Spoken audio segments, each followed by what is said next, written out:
نحمدہ و نصلی علی رسول الکریم۔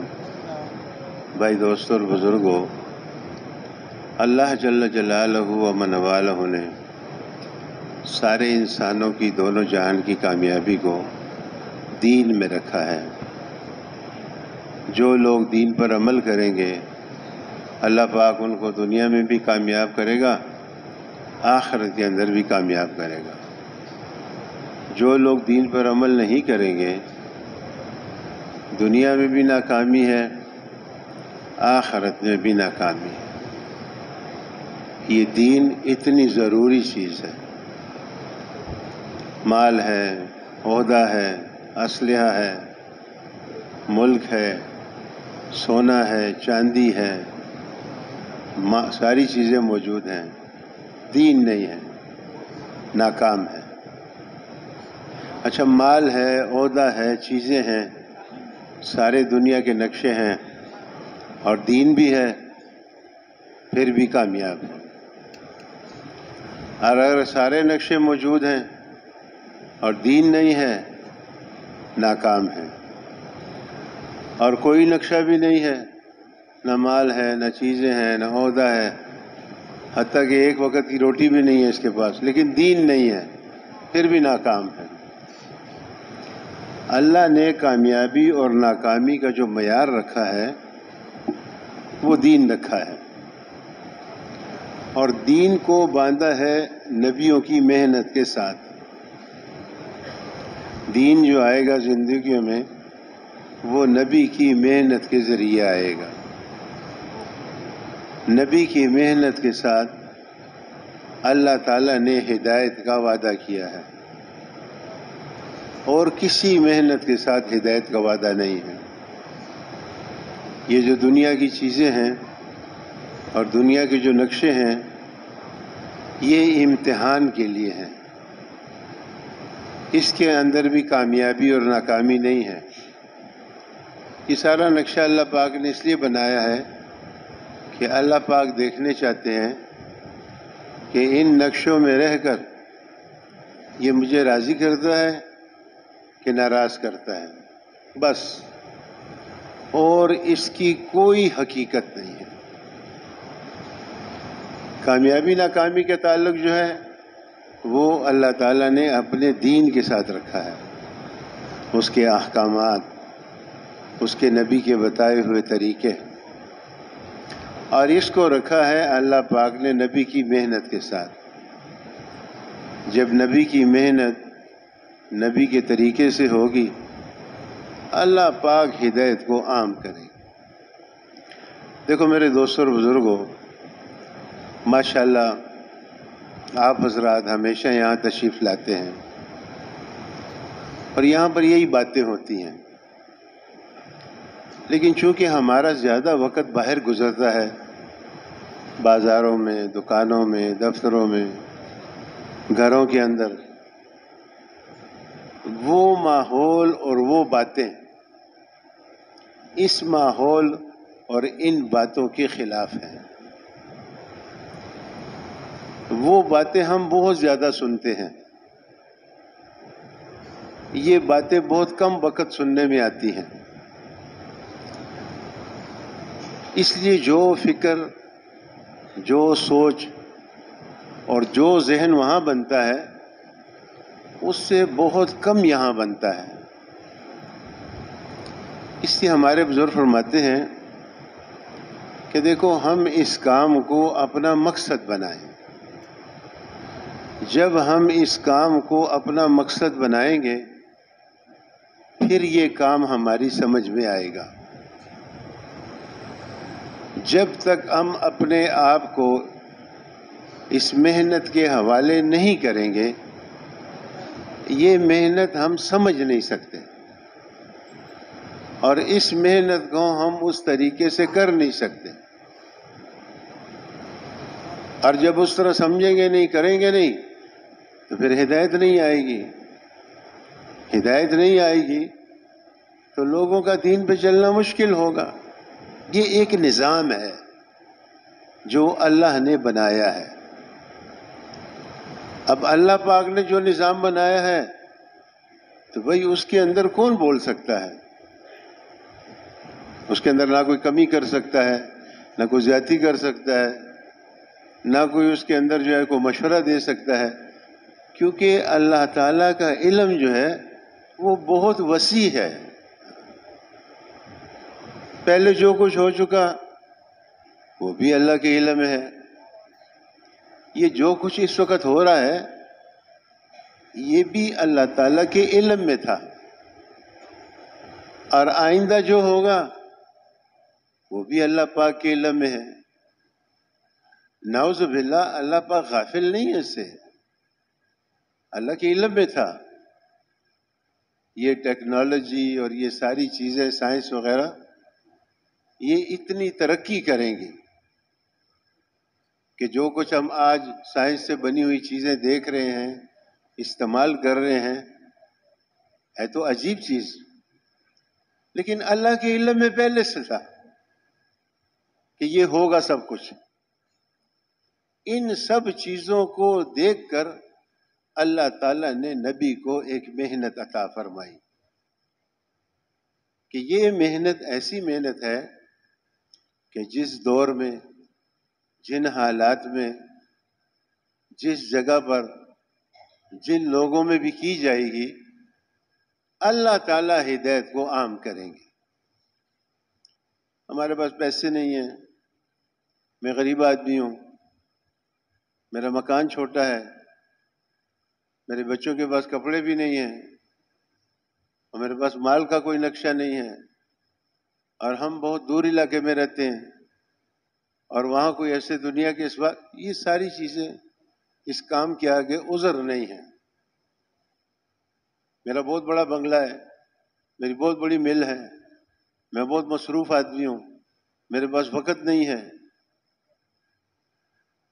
یہ چیزیں اس کی آگے عذر نہیں۔ اللہ کے علم میں تھا کہ یہ سارا ہوگا، اور اس میں جب یہ نبی کی محنت ہوگی، اللہ پاک اس میں بھی لوگوں کو ہدایت عطا فرمائیں گے۔ نبی کی محنت کی ایک سطح ہوتی ہے۔ دیکھو، ایک ہے خانہ پوری، کہ ہم لوگوں کو بتا دیں کہ ہمارا چلہ لگ گیا، ہمارا سے روزہ لگ گیا، ہمارا گشت ہو گیا۔ ایک یہ ہے کہ اس محنت کے اندر قربانی کے ساتھ چلتے رہیں، اور یہ قربانیاں اس سطح پہ پہنچ جائیں جو سطح اللہ کے ہاں مقصود ہے اور مطلوب ہے اور مقبول ہے، اس پہ رکھ کے اللہ پاک پھر ہدایت کا فیصلہ فرماتے ہیں۔ یہ انبیاء علیہ السلام نے جو ہر حال میں اس محنت کو کیا ہے، ایسے تو نہیں کیا، بہت مشکل بات ہے۔ اور انبیاء علیہ السلام کے سامنے کون کون سے نقشے نہیں تھے؟ وہ جو نقشے تھے اس زمانے کے اعتبار سے وہ آج سے بہت زیادہ مشکل تھے۔ اگر آج حکومتوں کے پاس کچھ ہے تو عوام کے پاس بھی بہت کچھ ہے۔ اس وقت تو بادشاہ جو ہوتا تھا وہ ظلم، ستم اور جو ہے تو زیادتی اور ساری چیزیں اس کے پاس، حکومت اس کے پاس، فوج اس کے پاس، مال اس کے پاس، عوام کے پاس تو کچھ تھا ہی نہیں۔ یعنی ہم اس کو سوچیں کہ کتنا فرق ہے۔ موسیٰ علیہ السلام اور فرعون کے اندر۔ فرعون کیا ہے؟ انا ربکم الاعلی،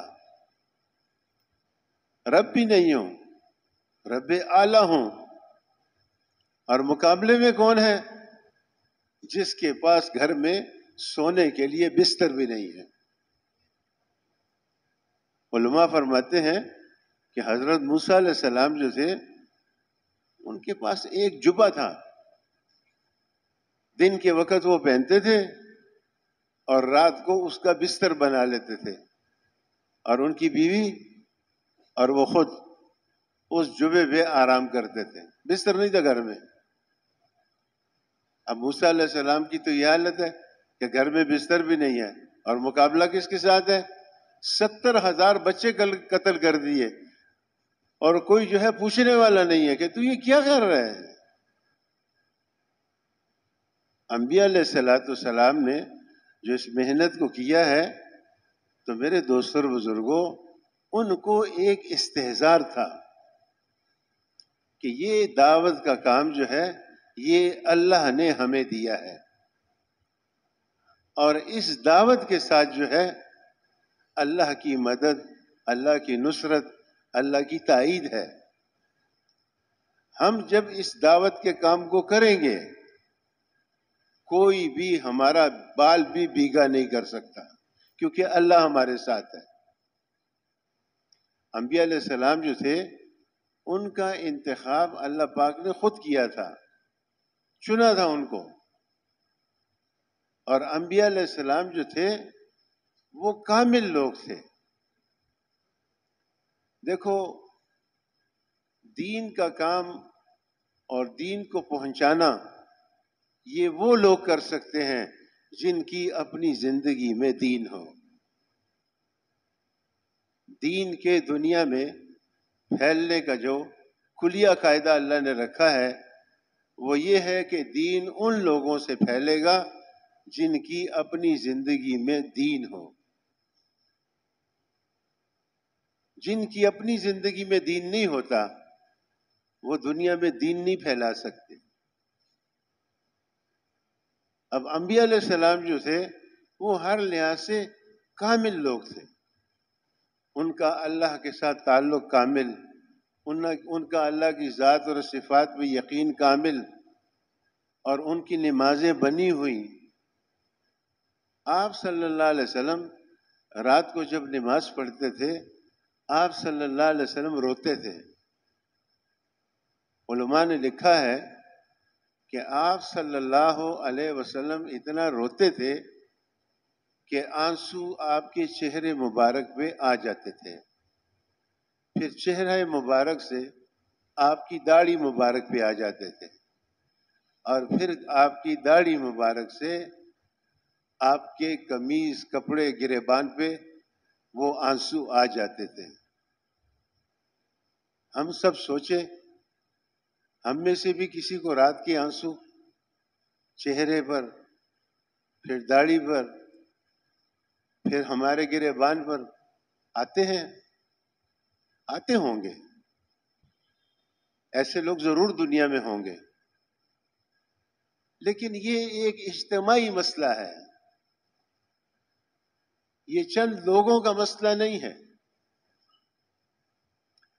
ہم یہاں شب جمعہ میں ترغیب دیتے ہیں، پچھلے شب جمعہ میں بھی تعلیم کے بعد یہ ترغیب ہوئی کہ دیکھو، ہمارے جو ملک کے حالات ہیں اور ساری دنیا کے اندر جو مسلمانوں کے حالات ہیں،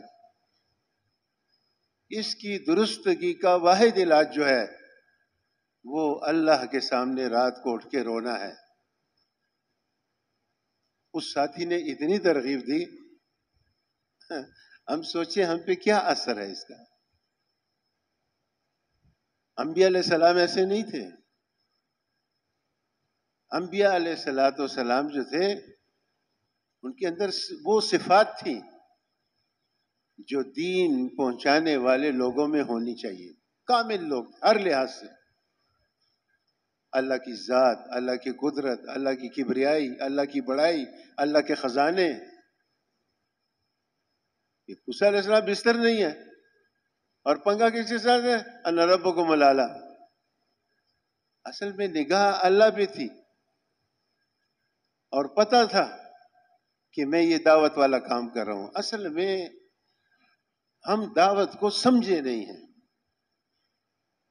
جو انبیاء علیہ السلام کی دعوت ہے، ہم نے اس پہ غور کیا نہیں ہے کہ انبیاء علیہ السلام کی دعوت سے دین دنیا میں کیوں پھیلا ہے، اور پوری حکومتیں نبیوں کے خلاف تھی، اور وہ حکومتیں نبی کا بال بھی بھیگا نہیں کر سکی۔ یہ کیا وجہ تھی؟ ہم بھی تبلیغ کا کام کرتے ہیں، ہم بھی نمازیں پڑھتے ہیں، ہم بھی روزے رکھتے ہیں، تلاوت بھی کرتے ہیں، ماشاءاللہ لوگوں کے اندر بڑی صفات ہیں، صدقہ، خیرات، زکوٰۃ، سخاوت، مہمان نوازی، ساری چیزیں ماشاءاللہ امت کے اندر ہیں، لیکن نبیوں کے ساتھ اتنے اعلیٰ پیمانے پہ کیوں مدد تھی اور ہمارے مسئلے کیوں حل نہیں ہوتے؟ اس کو ہم نے نہیں سوچا۔ ہمیں نبیوں کی دعوت کو سمجھنا پڑے گا۔ یہاں ہمارے ایک بزرگ ہوتے تھے، احمد گل صاحب رحمت اللہ علیہ، ایک دن مجھ سے کہنے لگے ہمارے مرکز میں کوئی بھی دائی نہیں ہے۔ میں نے کہا جی آپ دائی کس کو کہتے ہیں؟ تو انہوں نے کہا کہ عبدالوہاب صاحب فرماتے ہیں کہ دائی اس کو کہتے ہیں جو اللہ کی ذات کے علاوہ کسی سے اثر نہ لے۔ نبیوں کے دل سے سارے نقشوں کا اثر نکلا ہوا ہوتا تھا، مال کا تاثر، عہدے کا تاثر، فوج کا تاثر، اسلحے کا تاثر، اور جو ہے تو سونے کا تاثر، چاندی کا تاثر، سارے جتنے بھی مخلوق کے نقشے ہیں اس سب کا تاثر نبیوں کے دلوں سے نکلا ہوتا تھا۔ اس لیے نبی جو بھی سامنے نقشہ آیا ہے اس سے اثر نہیں لیا۔ فرعون آ گیا، کوئی اثر نہیں ہے اسے۔ یعنی ابراہیم علیہ السلام اتنے مسکین آدمی کہ بیوی نے کہا کہ گھر میں آٹا نہیں ہے، تو کہا اچھا تو چلو میں آٹا لے کے آتا ہوں۔ اس وقت فرعون جو ہے یہ نمرود جو ہے یہ ساری دنیا کا بادشاہ تھا۔ دیکھو 3-4 آدمی ایسے ہیں جنہوں نے ساری دنیا پہ حکومت کی ہے، اس میں ایک نمرود بھی ہے، ساری دنیا پہ حکومت کی۔ اب دنیا کے اعتبار سے اتنا بڑا آدمی اور مقابلہ کرنے والا کون ہے؟ اس کے گھر میں آٹا بھی نہیں ہے۔ ہمارے اندر بھی یہ چور چھپا ہوا ہے، ہم بھی یہ کہتے ہیں کہ کامیابی دین پہ ہے لیکن مال ضروری ہے، کامیابی دین میں ہے کچھ عہدہ بھی ہونا چاہیے، کامیابی دین میں ہے کچھ قوم قبیلہ کچھ برادری سب مٹے کو مضبوط پکار دی کا نام۔ ہمارے اندر یہ چور چھپا ہوا ہے۔ نہیں، مال ہو یا نہ ہو دین میں کامیابی ہے، فوج ہو یا نہ ہو دین میں کامیابی ہے۔ یہ جو سارے نبیوں کو اللہ نے ایک کلمہ دیا لا الہ الا اللہ، اور سارے نبیوں نے اسی کی دعوت دی، تو اس کلمے کو تو سوچیں، اس کلمے میں ہے کیا؟ ہر چیز کی نفی کی ہے اس کلمے نے۔ سب سے پہلے اس کے اندر لا ہے، نہیں ہوتا، کسی چیز سے بھی نہیں ہوتا۔ یہ جتنا نقشہ تجھے نظر آ رہا ہے نا آسمان اور زمین کے درمیان، کسی چیز سے نہیں ہوتا، اکیلے ایک اللہ سے سب کچھ ہوتا ہے۔ اس کے بعد اللہ نے ایک نظام بنایا ہے، دنیا کا ایک ترتیب بنائی ہے، اس ترتیب کو سمجھنے کے لیے اللہ نے انبیاء علیہ السلام کو بھیجا ہے کہ جاؤ میرے بندوں کو سمجھاؤ دنیا میں کس ترتیب سے زندگی گزارو گے۔ اب بیوی نے کہا آٹا نہیں ہے گھر میں، تو اس وقت نمرود سارا آٹا خرید لیتا تھا اور پھر لوگوں کو مفت آٹا دیتا تھا۔ جو آٹا جس کو آٹا چاہیے نمرود کے پاس جاتا تھا، اور نمرود اس کو کہتا تھا مجھے سجدہ کر تو پھر تجھے آٹا دوں گا۔ دیکھو یہ امتحان مختلف شکلوں میں سب پہ آئے ہیں، نبیوں پہ بھی آئے ہیں، حضور صلی اللہ علیہ وسلم پہ بھی آئے ہیں، صحابہ کرام پہ بھی آئے ہیں، اس کے بعد بھی جو ہے جو نیک لوگ گزرے ان پہ آئے ہیں، ہم پہ بھی آ رہے ہیں۔ لیکن وہ لوگ ان امتحانوں میں پاس تھے، ہم فیل ہو جاتے ہیں۔ اس کو سمجھنا پڑے گا۔ ابراہیم علیہ السلام نمرود کے پاس گئے، مجھے آٹا چاہیے، میں کہا سجدہ کرو، کہا سجدہ تو میں تجھے نہیں کروں گا، سجدہ نہیں کرو گے تو آٹا نہیں ملے گا، نہ ملے۔ یہ ہے اللہ کا تعلق، یہ ہے اللہ کی ذات پر یقین، یہ ہے اللہ کی صفات پر یقین۔ اللہ پاک ہمیں بھی یہ نصیب فرمائے۔ یہ جو روزانہ ہمارے بزرگ فرماتے ہیں نا کہ بھئی روزانہ ایمان یقین کی دعوت دو، یہ اسی لیے ہے۔ جب تک ہم اللہ اللہ اللہ اللہ اللہ اللہ نہیں کریں گے، یہ اللہ دل میں نہیں اترے گا، اس اللہ کو ہم راضی نہیں کر سکتے، اس اللہ کی مدد کو ہم اپنے ساتھ شامل نہیں کر سکتے۔ انہوں نے کہا نہیں نہ دے، رازق اللہ ہے، تو تو نہیں ہے۔ تو جب گھر جا رہے تھے تو دل میں سوچا کہ بیوی پوچھے گی آٹا کہاں ہے، تو کہ میں نے کہا کہ آٹا تو نہیں ملا تو وہ خفا ہو جائے گی۔ تو جو کپڑا ان کے پاس تھا، چادر تھی یا تھیلا تھا یا بوری تھی، جو بھی تھی، تو ذہن میں آیا اس کے اندر ریت ڈال لی کہ چلو تھوڑی دیر کے لیے تو بیوی کو تسلی ہو جائے گی کہ آٹا لے کے آئے ہیں۔ تو بوری میں ریت ڈالی اور ریت گھر لے کر چلے گئے۔ گھر میں جا کے ایک طرف کونے میں رکھ دی بوری۔ تو بیوی نے پوچھا آٹا لائے ہیں؟ کہا وہ پڑا ہے۔ بیوی سمجھ کے چلو آٹا آ گیا۔ ابراہیم علیہ السلام تھکے ہوئے بھی تھے، دل بھی خفا تھا تھوڑا، تو لیٹے تو سو گئے۔ دیکھو نیند اس آدمی کو آتی ہے جس کا دل مطمئن ہو، نیند اس کو آتی ہے جس کا ذہن پرسکون ہو۔ ایسا ہے یا نہیں جی؟ ایمان اللہ کتنا بڑا، ہمارا اللہ، سب کچھ اس کے پاس، وہ اللہ ہمارے ساتھ ہے۔ اب جو ہے جب سو کر اٹھے تو بیوی کھانا لے کے آ گئی، گرم گرم روٹیاں۔ ارے یہ کہاں سے لائی تو؟ میں نے کہا آپ جو آٹا لائے ہیں اس سے روٹی پکائی ہے نا میں نے، آپ آٹا نہیں لے کے آئے۔ تو سمجھ گئے کہ اللہ پاک نے میری مدد فرمائی ہے، اور اللہ پاک نے اس مٹی اور ریت سے آٹا بنا دیا ہے۔ یہ تھے انبیاء علیہ الصلوۃ والسلام، ان لوگوں سے دین پھیلا ہے، اور ان لوگوں نے جو ہے ہر چیز کا مقابلہ کیا ہے، چاہے وہ نمرود تھا، چاہے وہ فرعون تھا، چاہے وہ شداد تھا، اور چاہے وہ مکے کے سخت ظالم جو ہے سردار تھے۔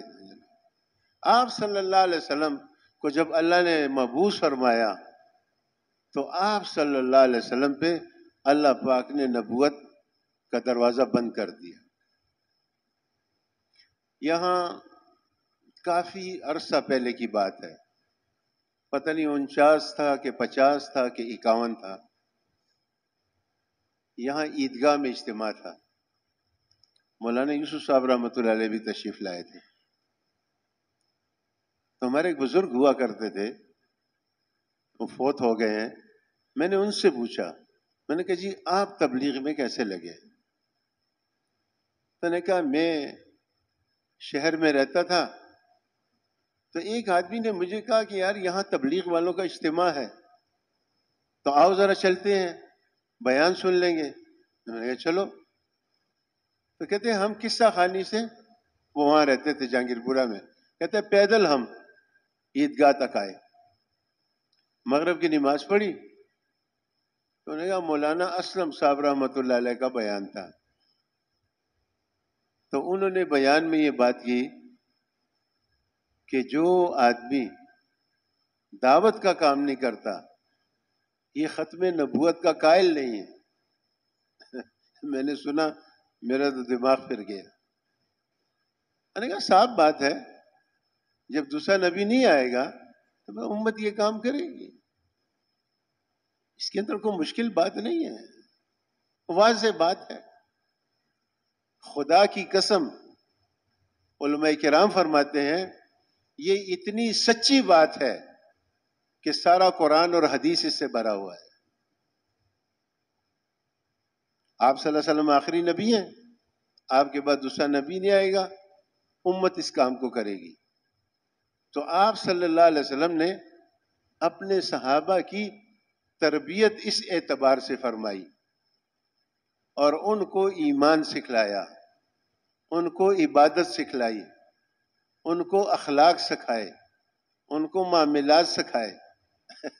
تبلیغ کا کام، ہم آسٹریلیا گئے تھے تو وہاں کچھ پٹھان تھے ہمارے علاقے کے، یہ مردان اور سوات اور پشاور، تو وہ مجھے گشت پہ لے گئے۔ تو نے کہا یار آپ کو گشت کراتے ہیں۔ تو ایک ہمارا یہاں پتہ نہیں نوشہرے کا تھا یا مردان کا ایک پٹھان بھائی تھا، وہ وہاں ایک بیکری میں کام کرتا تھا۔ اب پتہ نہیں اس کی انفرادی زندگی کیا ہوگی، لیکن ظاہر ہے نہ اس کی داڑھی نہ کوئی پینٹ اس نے پہنی ہوئی، شرٹ پہنی ہوئی، وہاں کام کرتا تھا۔ اب یہ مجھے پتہ نہیں ہے نماز پڑھتا ہوگا یا نہیں پڑھتا ہوگا، بہرحال تھا مسلمان۔ تو میں نے جب اس سے بات کی، اس نے کہا ہاں ہاں میں بھی تبلیغ کرتا ہوں، میں نے یہاں ایک عیسائی لڑکی کو مسلمان کیا ہے، ہماری اسی بیکری میں کام کرتی ہے۔ اب اگر اس کو ہم تبلیغ سمجھیں گے تو نبیوں کی تبلیغ کو جب دیکھیں گے تو وہ اس کے اندر بہت ہمیں جو ہے گیپ نظر آئے گا۔ آپ صلی اللہ علیہ وسلم نے صحابہ کرام پر ایسی محنت کی کہ وہ صفات کے اعتبار سے نبیوں کی قسم کے آدمی بن گئے۔ صحابہ نبی نہیں تھے، لیکن نبیوں والی صفات اللہ نے ان کو دے دی، اور آپ صلی اللہ علیہ وسلم نے ان پہ یہ محنت فرمائی کیونکہ انہوں نے نبیوں والا کام کرنا ہے، تو ان کو محنت کرا کے ان صفات کو حاصل کرا دیا۔ اور وہ محنت کیا تھی؟ دعوت والی محنت تھی۔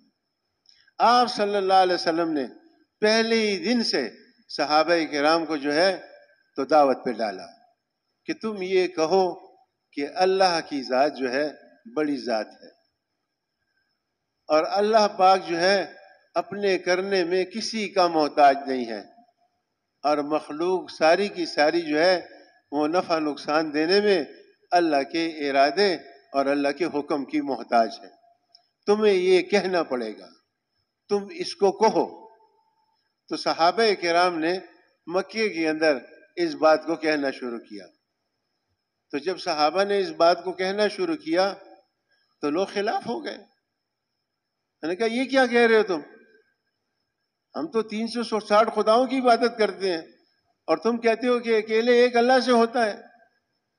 تو میرے دوستوں اور بزرگوں جیسے آپ جانتے بھی ہیں، شروع میں انہوں نے منع کیا، پھر مخالفت کی، پھر آخر انہوں نے صحابہ کو تکلیف پہنچانی شروع کی۔ تو جب صحابہ کو دعوت کی لائن میں تکلیفیں پہنچی تو جب انہوں نے صبر کیا، اس سے صحابہ کرام کا ایمان جو ہے وہ پہاڑوں کی چوٹیوں پہ پہنچ گیا۔ حضرت یہاں پر بڑی ایک عجیب بات فرماتے تھے۔ حضرت فرماتے تھے کہ جب جو ہے صحابہ کرام دعوت دیتے تھے اور مکے کے لوگ ان کو مارتے تھے اور تکلیف پہنچاتے تھے تو یہ بھی ان کو کیوں جواب نہیں دیتے تھے؟ ایک علاقے کے لوگ تھے، وہ بھی مکے کے تھے، یہ بھی مکے کے، اور رشتہ داریاں تھیں آپس میں، تو وہ مار دیتے تھے، یہ کیوں نہیں مارتے تھے؟ اللہ نے قرآن میں آیت نازل کی تھی کہ ہاتھ نہیں اٹھانا ہے، ہاتھ نہیں اٹھانا، وہ تمہیں مارے تم نے نہیں مارنا، تم نے کچھ نہیں کہنا۔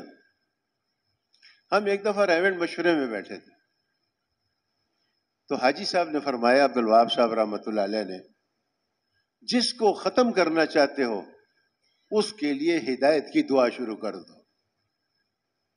میں بڑی عجیب بات ہے، جس کو ختم کرنا چاہتے ہو اس کے لیے ہدایت کی دعا شروع کر دو، لیکن تمہارے دل میں یہ نہ ہو کہ اللہ اس کو ختم کرے، تمہارے دل میں نبیوں والی شفقت ضروری ہے، تم تو 100% یہی چاہو کہ اللہ اس کو ہدایت دے دے، تو اگر اس کے مقدر میں ہدایت ہوگی اللہ اس کو ہدایت دے دیں گے، اور اگر اس کے مقدر میں ہدایت نہیں ہوگی اللہ اس کو ختم کر دیں گے۔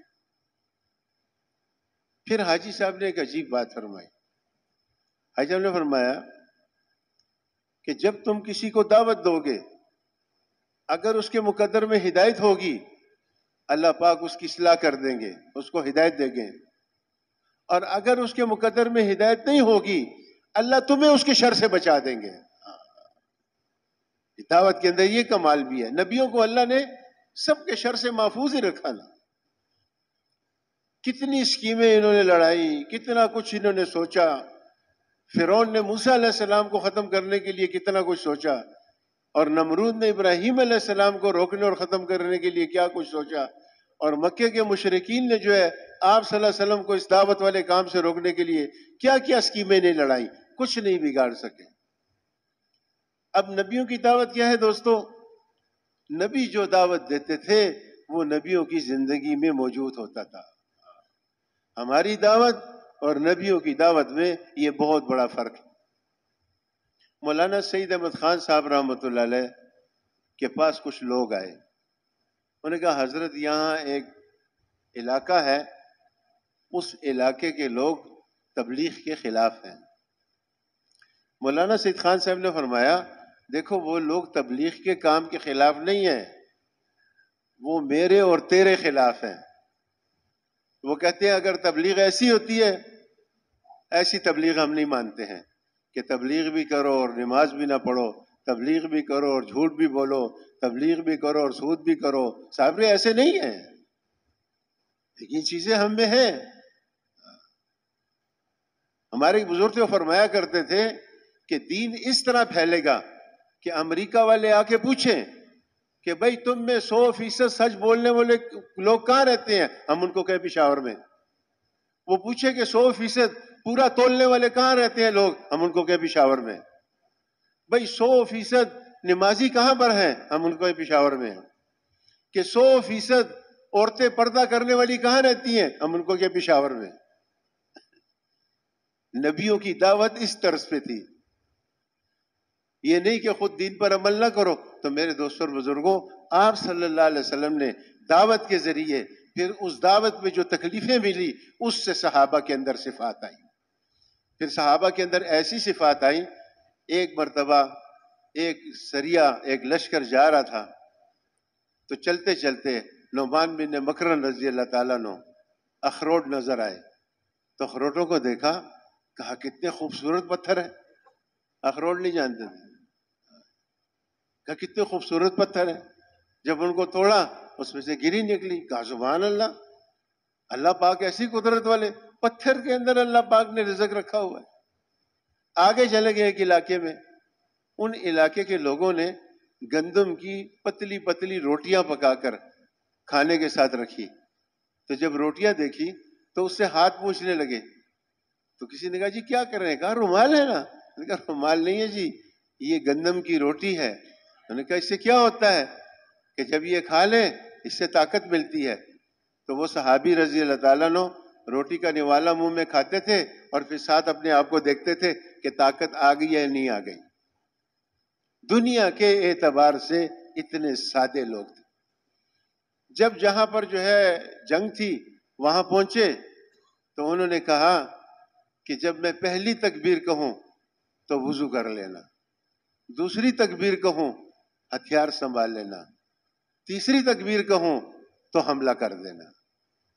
اب جب وہاں پر پہنچے تو امیر صاحب نے پہلی تکبیر کہی تو ساتھی نے وضو کر لیا. دوسری تکبیر کہی تو انہوں نے ہتھیار سنبھال لیا. اب تیسری تکبیر نہیں کہی، دشمن نے حملہ کر دیا. اب وہاں سے تیر آ رہے ہیں، مسلمان شہید ہو رہے ہیں، مسلمان زخمی ہو رہے ہیں. کافی دیر کے بعد جو ہے امیر صاحب نے تکبیر کہی تو مسلمانوں نے جب حملہ کیا اللہ نے ان کو فتح دی. جب واپس آئے تو حضور صلی اللہ علیہ وسلم کی خدمت میں عرض کیا کہ امیر صاحب نے ایک عجیب کام کیا. ہم سے کہا میں پہلی تکبیر کہوں گا تم وضو کر لینا، دوسری تکبیر کہوں گا تم ہتھیار سنبھال لینا، تیسری تکبیر کہوں گا تم حملہ کر دینا. تو تیسری تکبیر کہنے میں بہت وقت لگایا انہوں نے. تو ہمارے بہت سے ساتھی زخمی بھی ہوئے، شہید بھی ہوئے. ہم یہ نہیں سمجھ سکے کہ امیر صاحب نے تیسری تکبیر میں اتنا وقت کیوں لگایا. تو آپ صلی اللہ علیہ وسلم نے دیکھو یہ قصے نہیں ہیں. حضرت فرماتے تھے انبیاء علیہ السلام اور صحابہ کرام کے واقعات اس نیت سے بیان کیا کرو اور سنا کرو کہ یہ میری زندگی میں آ جائے. اگر اپنے عمل کی نیت نہیں کرو گے تو یہ قصے کہانیاں بن کے رہ جائیں گے، تعارف کے لیے رہ جائیں گے. لوگ کہیں گے یار وہ تو نبی تھے، وہ تو صحابہ تھے، وہ کر سکتے ہیں، ہم نہیں کر سکتے. حضرت فرماتے تھے جب نبیوں کے اور صحابہ کے واقعات بیان کرو، اپنے عمل کی نیت سے بیان کرو کہ میں اس لیے عمل کرتا ہوں کہ میں اس پہ عمل کروں گا، میں اس لیے بیان کرتا ہوں کہ میں اس پہ عمل کروں گا. اور سنو تو اس نیت سے سنو کہ میں اس نیت سے سن رہا ہوں کہ میں سنوں گا اور اس پہ عمل کروں گا. کتنی عجیب بات ہے. آپ صلی اللہ علیہ وسلم کی محنت نے ان کو کیا بنا دیا. آپ صلی اللہ علیہ وسلم نے اس سے پوچھا بھئی کیا بات ہے، یہ ساتھی کیا کہہ رہے ہیں؟ انہوں نے کہا جی ٹھیک کہہ رہے ہیں. پہلی تکبیر میں نے کہی، انہوں نے وضو کر لیا. دوسری تکبیر کہی، انہوں نے ہتھیار سنبھال لیا. اے اللہ کے رسول، ہمیں جب بھی فتح ہوئی ہے اللہ کی مدد کی وجہ سے ہوئی ہے. مجھے اللہ کی مدد نہیں دکھائی دے رہی تھی، اس میں وقت لگ گیا. جب اللہ کی مدد آ گئی میں نے دیکھ لیا، پھر میں نے تیسری تکبیر پڑھی اور ہم نے حملہ کیا، اللہ نے ہمیں فتح دی. میرے دوستوں اور بزرگوں، اخروٹ کو نہیں پہچانتے تھے، گندم کی پتلی روٹی کو نہیں پہچانتے تھے، لیکن اللہ کو اور اللہ کی طرف سے آنے والی مدد کو وہ لوگ پہچانتے تھے. دوست، یہ جو مسجد کا کام ہے اور یہ جو اللہ کے راستے میں نکلنا ہے، یہ تربیت ہے. اس کو سیکھنے کے لیے، اس ایمان کو سیکھنے کے لیے، ان اعمال کو اپنے اندر لانے کے لیے کہتے ہیں سال لگاؤ، 7 مہینے لگاؤ، دور سے دور جاؤ، زیادہ وقت کے لیے جاؤ، سارا جان مال اس پہ خرچ کرو، اس کو اپنی زندگی کا مقصد بناؤ. دیکھو یہ صرف دین کے بارے میں نہیں ہے. جو آدمی دکان کے حوالے اپنے آپ کو نہیں کرتا، اس کی دکان بھی نہیں چلتی. جو آدمی اپنے آپ کو اپنے دفتر کے حوالے نہیں کرتا، یہ دفتر کا کام بھی نہیں کر سکتا. جو آدمی اپنے آپ کو کارخانے کے حوالے نہیں کرتا، یہ کارخانہ بھی نہیں چلا سکتا. ہر چیز توجہ چاہتی ہے، ہر چیز مال چاہتی ہے، ہر چیز محنت چاہتی ہے. اسی طرح دین کا کام بھی ہے. اس کو یہ نہیں ہے کہ بس سرسری لیں ہم دین کے کام کو. دنیا کا کام تو ہم توجہ کے ساتھ کریں، فکر کے ساتھ کریں، اور تبلیغ کا کام جو ہے ہم سرسری طور پہ نہیں. یہ تو نبیوں والا کام ہے. یہ تو ایسا کام ہے کہ اللہ پاک نے وحی کے ذریعے نبیوں پہ جو ہے یہ کام بھیجا ہے. یہ وحی کے ذریعے آیا ہوا کام ہے، یہ معمولی کام نہیں ہے. اور اس کام کے ساتھ اللہ کی مدد ہے. اور انبیاء علیہ الصلوۃ والسلام اس استحضار کے ساتھ اس محنت کو کرتے تھے کہ جب ہم اس محنت کو کریں گے اللہ کی مدد ہمارے ساتھ ہے، ہمارا کوئی بھی کچھ نہیں بگاڑ سکتا. سامنے دریا آ گیا، ساتھیوں نے جی یہ تو سامنے دریا ہے اور پیچھے فرعون ہے. موسیٰ علیہ السلام نے بغیر سوچے یہ کہا کلا انما یہ ربی سیہدین، ہرگز نہیں، میرا اللہ میرے ساتھ ہے اور وہ ہمیں ضرور راستہ دے گا. دائی جو ہوتا ہے اس کا تو یقین اللہ کی ذات پہ ہوتا ہے. دائی جو ہے وہ مخلوق کے کسی نقشے سے اثر نہیں لیتا. سارے نبیوں کی زندگی میں دیکھو آپ کو یہ ملے گا، اور سارے صحابہ کی زندگی میں دیکھو آپ کو یہ ملے گا. کامل لوگ تھے، کامل. ہمیں بھی کامل بننا پڑے گا، ہمیں بھی وہ صفات حاصل کرنی پڑے گی، ورنہ تبلیغ کرتے ہوئے ہم پریشان رہیں گے، نماز پڑھتے ہوئے پریشان رہیں گے، حج عمرہ کرتے ہوئے پریشان رہیں گے، زکوٰۃ دیتے ہوئے پریشان رہیں گے، اور روزے رکھتے ہوئے پریشان رہیں گے. اور آج ساری امت پریشان ہے. کوئی چیز ہمارے ہاتھ میں نہیں ہے. ہم مجبور ہو گئے ہیں، ہم بے بس ہو گئے ہیں. باوجود کہ ہم مسلمان ہیں اور ہم دین کا کام کرتے ہیں اور ہم دین پر عمل کرتے ہیں، لیکن وہ برائیاں، وہ کمیاں، وہ خامیاں، جس کے اندر سب سے بڑی خامی یہ ہے کہ اللہ کی ذات پر بھروسہ چھوڑ کر اور مخلوق پہ بھروسہ کر لیا. سب سے بڑی کمی آج امت کے اندر یہ ہے. یہ تو مولانا محمد الیاس صاحب رحمۃ اللہ علیہ نے جب تبلیغ کا کام شروع کیا، اس وقت علماء نے ان کو بٹھایا. انہوں نے کہا آپ نے یہ کیا شروع کیا ہے؟ یہ محنت ہے. بھئی کیا محنت ہے؟ یہ ہم محنت نہیں کرتے، یہ مدرسہ محنت نہیں ہے، یہ خانقاہیں محنت نہیں ہے، یہ اور چیزیں جو ہے اصلاح کے لیے، یہ محنت نہیں ہے. مولانا محمد الیاس رحمۃ اللہ علیہ نے ان علماء سے ایک سوال کیا. ان سے کہا دیکھو امت جو یہ سمجھنے کی بات ہے، یہ ایسا نہیں ہے کہ ہم شب جمعے کے بیان سن گے اور بس نہیں، اس کو پھر سوچیں ہم آیا ہم کیسے بدلیں گے، یہ صفات ہمارے اندر کیسے آئیں گی. ابھی تو ایسا معاملہ چل رہا ہے، پہنچتے پہنچتے ہم کہاں تک پہنچ گئے، لوگ ہمیں ہنس رہے ہیں. لوگ کہتے ہیں چلو نا بھائی مسلمانوں، تمہارا خدا کہاں ہے؟ تم جو کہتے ہو ہمارا اللہ سب سے بڑا ہے، مسلمانوں تمہارے اللہ کہاں ہے؟ وہ اللہ جھوٹ کے ساتھ تو نہیں ہے، وہ اللہ سود کے ساتھ تو نہیں ہے، وہ اللہ گناہ والی زندگی کے ساتھ تو نہیں ہے، وہ اللہ تو ایمان کے ساتھ ہے، وہ اللہ تو حضور صلی اللہ علیہ وسلم کے طریقے کے ساتھ ہے، وہ اللہ تو نمازوں کے ساتھ ہے، وہ اللہ تو احکامات کے ساتھ ہے، وہ اللہ تو حضور کے طریقے کے ساتھ ہے، اور وہ اللہ حضور صلی اللہ علیہ وسلم کی محنت کے ساتھ ہے. مولانا محمد الیاس رحمۃ اللہ فرمایا کہ امت دین پہ کیوں نہیں چلتی؟ آپ مجھے اس کا جواب دیں. علماء نے یہ کہا کہ علم کی کمی ہے، اس لیے امت دین پر نہیں چلتی. مولانا محمد الیاس رحمۃ اللہ فرمایا کہ ایک آدمی کو پتا ہے کہ 5 وقت کی نماز فرض ہے، اتنا علم تو اس کے پاس ہے؟ علماء نے کہا ہاں ہے. تو کہا پھر یہ آدمی اس علم پہ عمل کیوں نہیں کرتا، یہ 5 وقت کی نماز کیوں نہیں پڑھتا، اذان ہوتی ہے یہ دکان میں کیوں بیٹھا ہے، مسجد کیوں نہیں جاتا؟ علماء کرام خاموش ہو گئے، سوچتے تھے. میں نے کہا آپ ہی بتاؤ کہ امت دین پر عمل کیوں نہیں کرتی؟ مولانا محمد الیاس رحمۃ اللہ علیہ نے فرمایا ایمان کمزور ہے. ایمان اتنا کمزور ہو گیا کہ یہ اذان جو ہے اس بے نمازی کو دکان سے اٹھا کے مسجد تک نہیں لے جا سکتی. یہ ایمان اتنا کمزور ہو گیا اس کا. اور یہ جو میری محنت ہے، مولانا محمد الیاس رحمۃ اللہ فرمایا کرتے تھے یہ تو لوگوں نے اس کا نام تبلیغی جماعت رکھ لیا ہے، میں نے اس کا نام کوئی جماعت، دیکھو مسلمانوں کے اندر کوئی جماعت نہیں ہے، یاد رکھو یہ غیروں نے ہم پہ کوشش کی اور انہوں نے ہمارے اندر یہ فتنہ جو ہے داخل کر دیا، یہ فلانی تنظیم ہے، یہ فلانی پارٹی ہے، یہ فلانے لوگ ہیں، یہ مسلمانوں میں کوئی پارٹی نہیں ہے، مسلمانوں میں کوئی تنظیم نہیں ہے. جس نے یہ کلمہ پڑھا ہے لا الہ الا اللہ محمد رسول اللہ، یہ سب ایک ہیں. مسلمانوں میں کوئی ہمارا پرایا نہیں ہے. حاجی صاحب فرمایا کرتے تھے، عبد الوہاب صاحب رحمۃ اللہ وہ فرماتے تھے بھئی ہم تو ایک کسی مسلمان کو نہیں چھوڑ سکتے. پھر فرمایا مسلمان تو چھوڑو، ہم ایک انسان کو بھی نہیں چھوڑ سکتے، یہ سب ہمارے ہیں. کلمہ پڑھا ہے چاہے جیسے بھی ہیں، ہم سب ایک ہیں. یہ بے نمازی بھی ہمارے ہیں، یہ چور بھی ہمارے ہیں. مولانا محمد الیاس رحمۃ اللہ کے زمانے میں ایک آدمی آیا، کوئی نئے جوتے پہن کے آیا مرکز میں، تو کسی چور نے وہ جوتی چرا لی.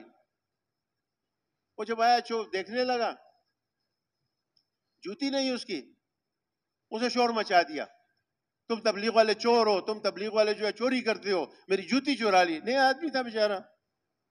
لوگوں نے اس کو خاموش بھی کیا، بھائی خاموش ہو، شور نہ ڈال، تجھے جوتی لے دیتے ہیں، تو حضرت بیمار ہیں، آرام کر رہے ہیں، شور مت. لیکن مولانا الیاس رحمۃ اللہ نے شور سن لیا اور وہ باہر آ گئے، حجرے سے باہر آ گئے. پوچھا کیا بات ہے؟ انہوں نے کہا حضرت کچھ نہیں، اس کی جو ہے تو جوتی چوری ہو گئی ہے تو یہ ذرا شور ڈال رہا ہے. انہوں نے پوچھا کیا بات ہے؟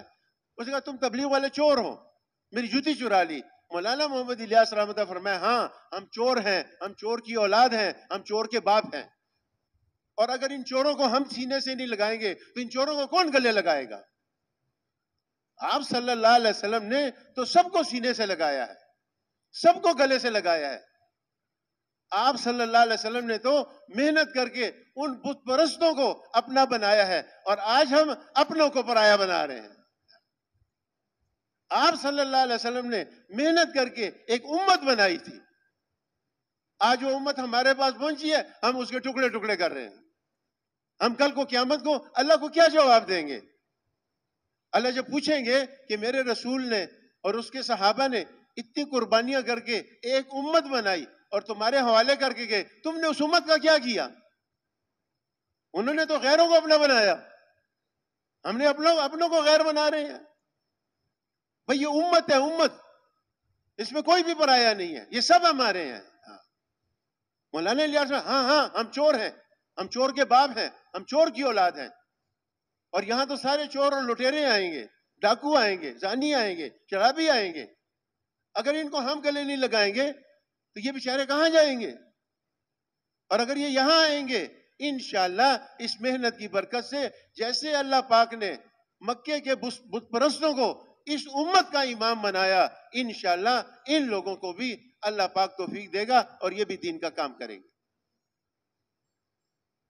جب صحابہ کرام جاتے تھے کہیں تو اس ایمان کے ساتھ، اس عبادت کے ساتھ، ان اخلاق کے ساتھ، تو لوگ ان کے عمل کو دیکھتے تھے۔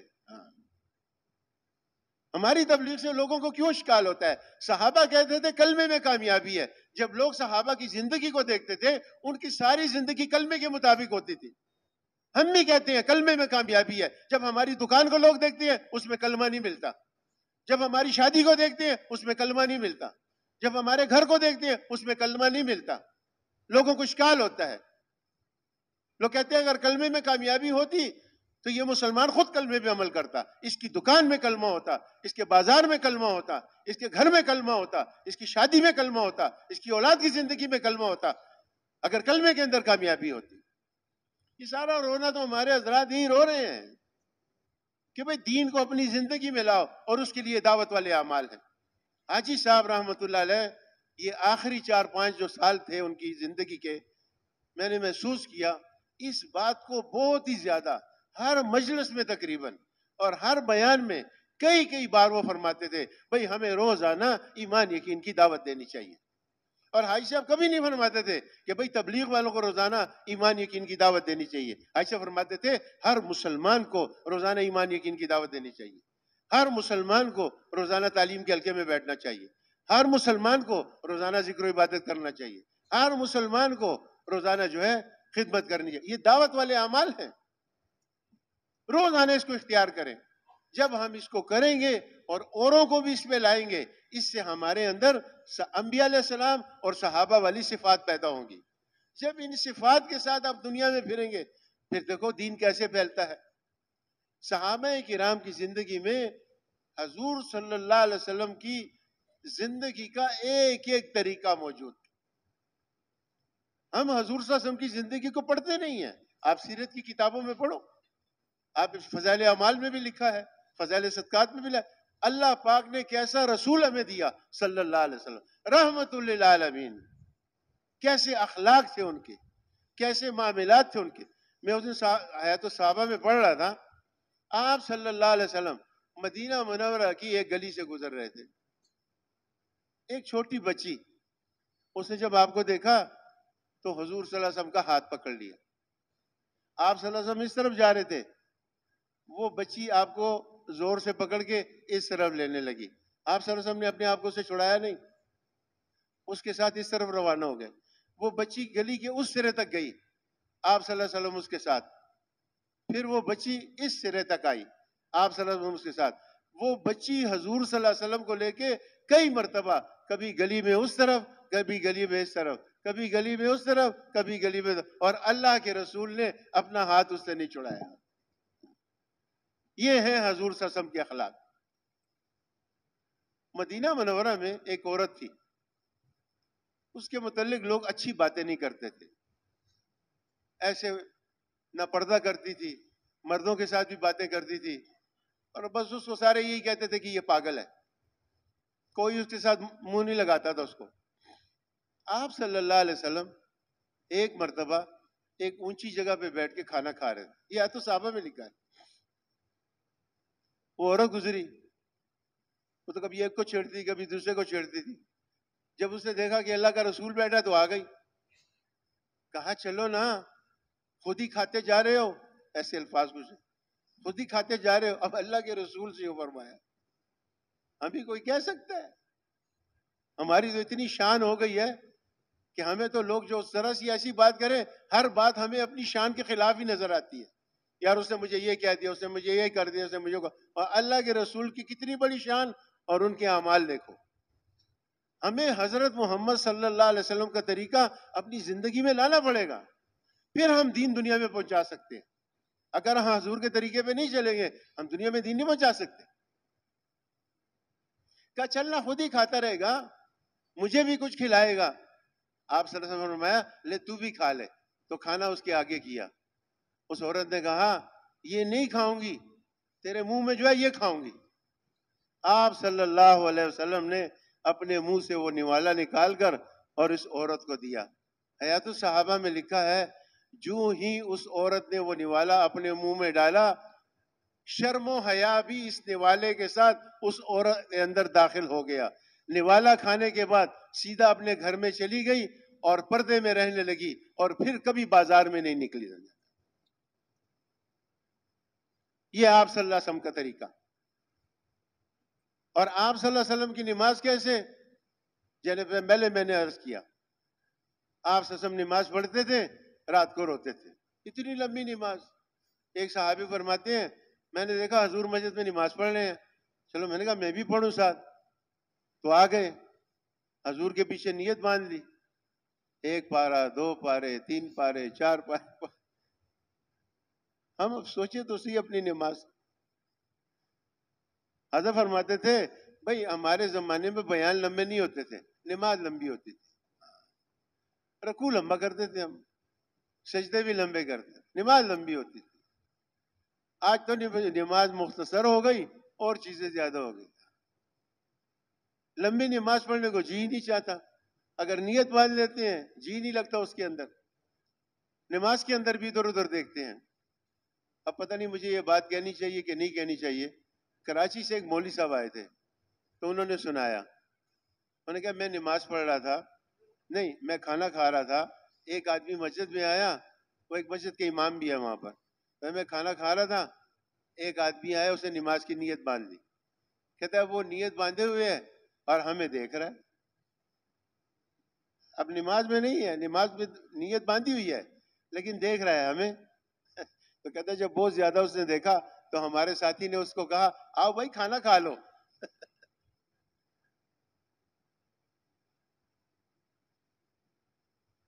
میں نے مولانا یوسف رحمۃ اللہ علیہ کے بیان میں یہ پڑھا, ایک آدمی نے گھر میں وضو بنایا, نماز کی تیاری کی, گھر سے نکلا, مسجد نماز پڑھنے کے لیے چلا. اب جب گھر سے نکلا ایک خوبصورت عورت اس کے سامنے آ گئی, یہ بیان میں لکھا تھا. اب یہ اس عورت کو دیکھنے لگا. اب اس کو دیکھتے دیکھتے مسجد میں چلا گیا. مسجد میں جو ہے تو امام صاحب نے نیت باندھ لی, اس نے بھی نماز کی نیت باندھ لی. اب جب اس نے نیت باندھی تو اس کے سامنے وہ عورت کا چہرہ آ گیا. اب نماز میں جو ہے یہ عورت کو یاد کر رہا ہے. تو حضرت فرماتے تھے یہ کون سی نماز ہے کہ جس نماز میں عورت کا خیال آتا ہے, یہ تو گدھوں کی نماز ہے. نمازی ایسا ہوتا ہے کہ نماز اصل میں ہم چونکہ سارا دن رات اس میں لگے ہوئے ہیں نا, اس لیے ہماری نمازوں میں بھی یہ چیزیں ہیں, ہمارے ذکر میں بھی یہ چیزیں ہیں. سب کے نہیں ہیں لیکن یہ چیزیں ہیں ہمارے اندر. یہ تو پوری امت ہے. دیکھو یہ تو جب تک پوری امت اپنی زندگی میں دین کو نہیں لائے گی اور پوری امت اس کام کو اپنی زندگی کا مقصد نہیں بنائے گی, مسئلہ حل نہیں ہوگا. یہ چند آدمیوں کا کام نہیں ہے. مولانا محمد احمد لاڈ صاحب متزلہ علی نے پچھلے اجتماع میں یہ بات فرمائی تھی کہ ایک آدمی خود بھی تبلیغ میں جا رہا ہے, بیوی بھی تبلیغ میں جا رہی ہے, ملکوں کے سفر بھی کر لیے, بچے بھی سارے عالم حافظ بن گئے, بچیاں بھی عالم حافظ بن گئیں. یہ مطمئن ہو گیا کہ بھائی میری زندگی میں تو دین آ گیا, میرے بچوں کی زندگی میں دین آ گیا, میرے گھر کی زندگی میں دین آ گیا. مولانا احمد لاڈ صاحب نے فرمایا بھائی اس کو مت سوچو, اس کو سوچو کہ باقی محلے کا کیا حال ہے. اگر باقی محلے کے گھروں میں بھی یہ ماحول نہیں بنے گا تم بے دینی سے نہیں بچ سکتے. تمہارے بچے لوگوں کی بے دینی جو ہے اس کا ضرور شکار ہوں گے. اب میرے بچے جو ہے تو میرے رشتہ داروں کے گھر تو جائیں گے نا, اپنی خالہ کے گھر جائیں گے, اپنے چچا کے گھر جائیں گے, پھوپھی کے گھر جائیں گے, دوستوں کے ہاں جائیں گے, تو وہاں تو سارے عالم حافظ نہیں ہیں. یہ جب ہم شروع میں تبلیغ میں لگے اس وقت تو یہ مثال بہت دیتے تھے تبلیغ والے, پتہ نہیں ابھی دیتے یا نہیں دیتے. یہ تبلیغ والے مثال دیتے تھے بھائی اگر کسی محلے میں کسی گھر میں آگ لگ جاتی ہے تو سارے محلے کے لوگ جو ہے پانی لے کے دوڑتے ہیں اس آگ کو بجھائیں. اس کی 2 وجہ ہیں. یہ سارا محلہ جو اس گھر کی آگ کو بجھاتا ہے اس کی 2 وجہ ہیں.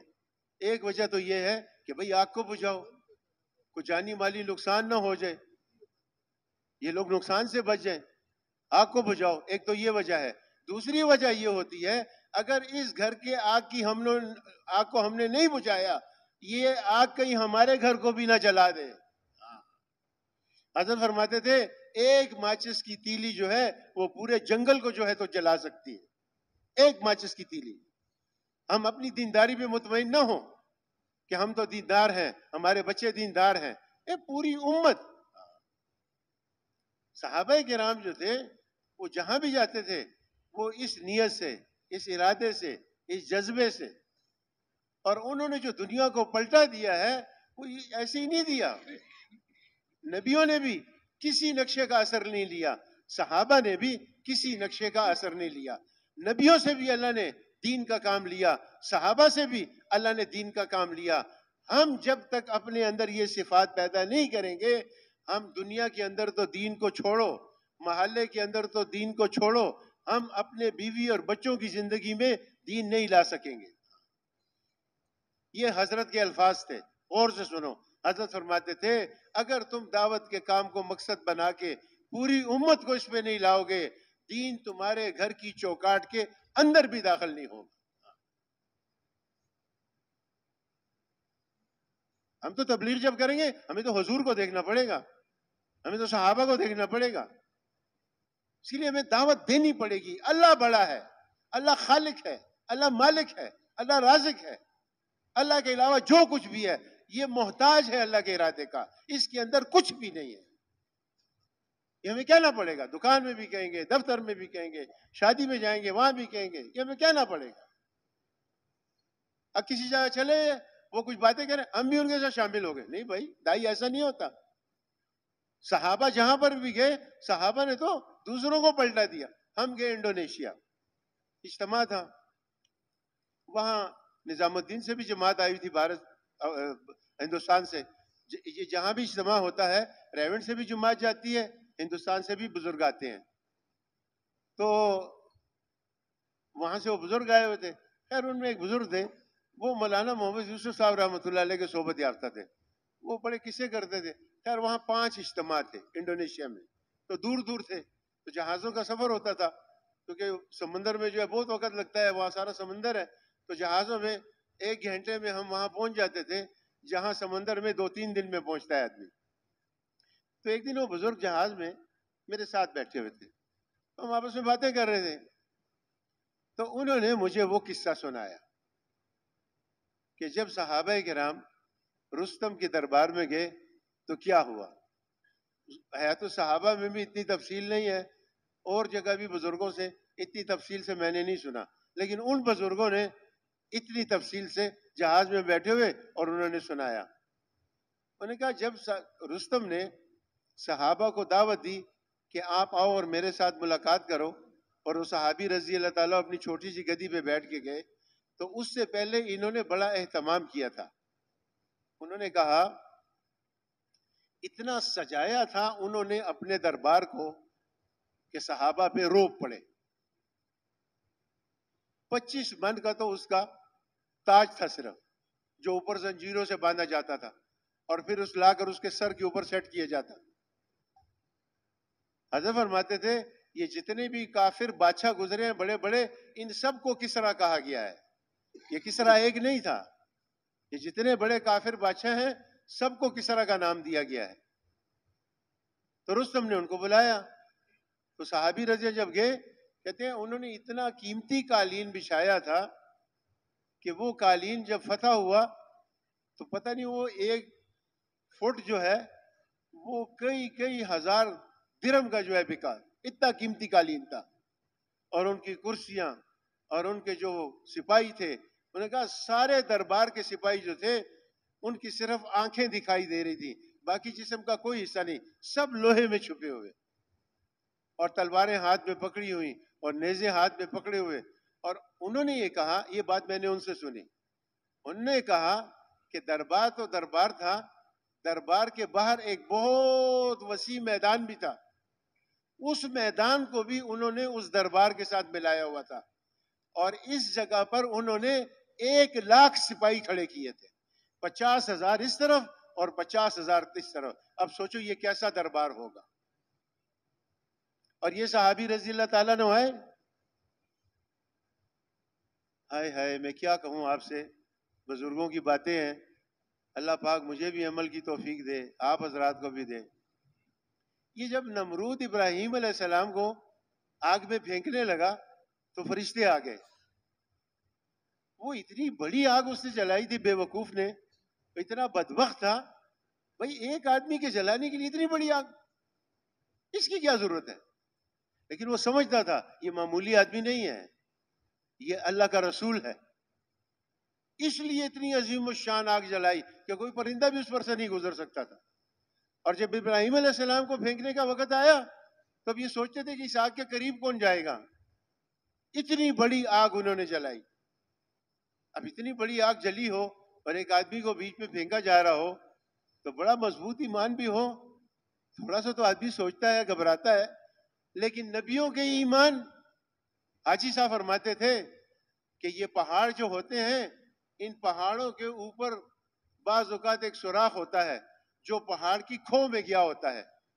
تو جب بارش آتی ہے تو پانی بہہ کے جو ہے ان پہاڑوں کے درمیان اور سوراخ میں سے ہو کر اور پہاڑ کی تہ میں چلا جاتا ہے، اندر بنیاد میں، اور وہاں پر جا کے وہ جمع ہو جاتا ہے. تو عبدالوہاب صاحب نے فرمایا پھر جب باہر بجلیاں برستی ہیں، اس پانی کے اندر حرکت بھی نہیں آتی. باہر جب ہوائیں چلتی ہیں، اس پانی کے اندر کوئی فرق نہیں پڑتا، یہ پانی اسی طرح سکون اور اطمینان سے ہوتا ہے. یہ مثال ہے دی انہوں نے انبیاء علیہ السلام کے ایمان کی. انبیاء علیہ السلام کا ایمان جو پانی کی مثال تو بہت کم درجے کی ہے، نبیوں کا ایمان تو اس سے بھی بڑھیا ہوتا ہے. فرشتے آ گئے. کیسے آئے ہو بھائی؟ آپ کی مدد کے لیے آئے ہیں، اللہ نے بھیجا ہے. نہیں، ہم تو پوچھ کے آئے ہیں. دیکھو یہ ایمان یقین یہ روزانہ دعوت دینے سے آئے گا. جب تک ہم اللہ کی بڑائی کو نہیں بیان کریں گے، اللہ کی کبریائی کو، اللہ کے خزانوں کو، اللہ سے ہونے کو، انبیاء علیہ السلام کے وہ واقعات جس میں اللہ پاک نے ظاہر کے خلاف کر، اور صرف دیکھو دعوت نہیں دینی، یاد رکھو یہ بات، جس کو دعوت دینی ہے اس کو آگے دائی بنانا ہے. عائشہ فرماتے ہیں ہم تو تھوڑی سی بات کر کے اور اس کو دائی بناتے تھے کہ جا جو تو نے سنا ہے جا اب لوگوں کو بیان کر، اور ان سے کہے تم اوروں کو بیان کرو، اور ان سے کہو تم اوروں کو بیان کرو. حضور صلی اللہ علیہ وسلم نے اپنی پوری امت کو دائی بنایا ہے، اسی لیے تو دنیا میں دین پہنچ گیا.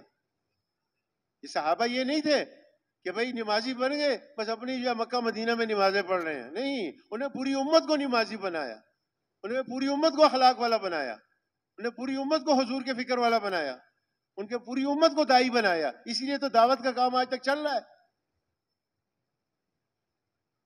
انہوں نے کہا اللہ نے بھیجا ہے کہ نہیں، اللہ نے نہیں بھیجا.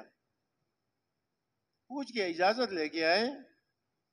ہوا کا بھی فرشتہ آ گیا اور جو ہے تو پانی کا بھی فرشتہ آ گیا، بارش کا بھی. عجیب بات یہ ہے اگر یہ آگ فرشتے ہوا سے اڑا کے لے جاتے کہیں دور، دو پہاڑوں کے درمیان مل کے ختم کر دیتے، بارش برس جاتی، آگ بجھ جاتی، پھر وہ بات نہ ہوتی. جبرائیل علیہ السلام آ گئے، یا اللہ تیرا خلیل جل رہا ہے.